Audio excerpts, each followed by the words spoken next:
যেহেতু রমজান মাস, তাই ভাবলাম যে আজকে একটু সমুদ্রে গিয়ে গোসল করব। তো সমুদ্রে যাওয়ার পরে দেখি যে জেলেরা মাছ ধরছে, তো দৃশ্যটা আমার অনেক ভালো লাগে এবং আমি ভিডিও করতে থাকি শেষ পর্যন্ত কতগুলো মাছ ওঠে এটা আপনাদেরকে দেখানোর জন্য। তো এখানে একটা কথা আপনাদের বলে রাখি, যেহেতু রমজান মাস, যেহেতু অফ সিজন চলতেছে কক্সবাজার, আর এটা হলো কলাতলি মেইন পয়েন্ট।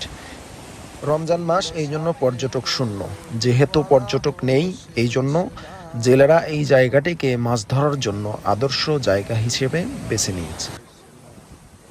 এর ভিতরে আপনাদেরকে আরও একটা তথ্য দিয়ে রাখি, সেটা হলো যে আপনি যদি এই সময়ে অর্থাৎ রমজান মাসে প্রথম 10 রমজানের ভিতরে যদি আপনি কক্সবাজার ঘুরতে আসেন, সেক্ষেত্রে আপনার গাড়ি ভাড়া থেকে শুরু করে হোটেল ভাড়া এবং আপনার যে থাকা খাওয়া এভরিথিং সব কিছুতে আপনি বড় ধরনের একটা ডিসকাউন্ট পেয়ে যাবেন, যেটা অন্য কোনো সময় এই ডিসকাউন্টটা আপনাকে কোনো হোটেল মালিক বা পরিবহন মালিক আপনাকে দেবে না।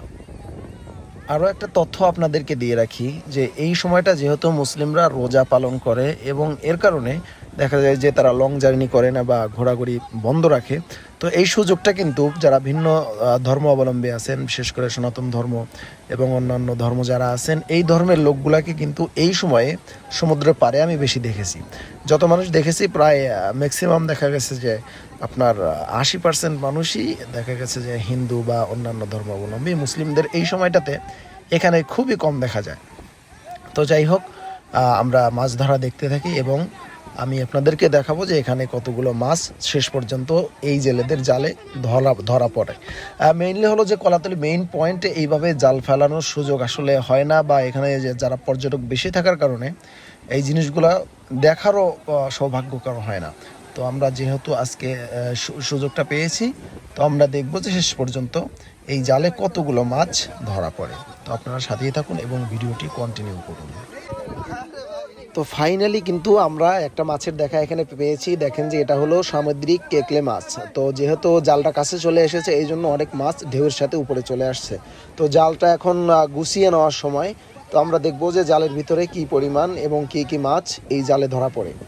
তো জালটা দেখেন বন্ধুরা, যে জালটা প্রায় চলে এসেছে কাছাকাছি। এখন এই যে এদিক থেকে জালটা ধরছে, হয়তো এখনই জালটা উঠিয়ে ফেলবে।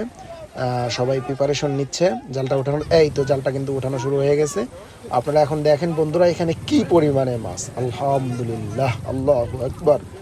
এত সুন্দর মাছ, মানে সমুদ্রের ভিতরে যে আল্লাহ কত নিয়ামত দিয়ে রাখছে, আপনারা যদি এই মাছগুলো না দেখেন তাহলে কিন্তু বুঝবেন না।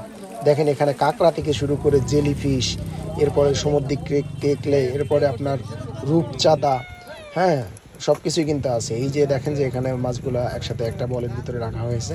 তো এখান থেকে অতিরিক্ত যেই মাছের ভিতরে ময়লা ছিল, ময়লাগুলো কিন্তু ফেলে দেওয়া হচ্ছে।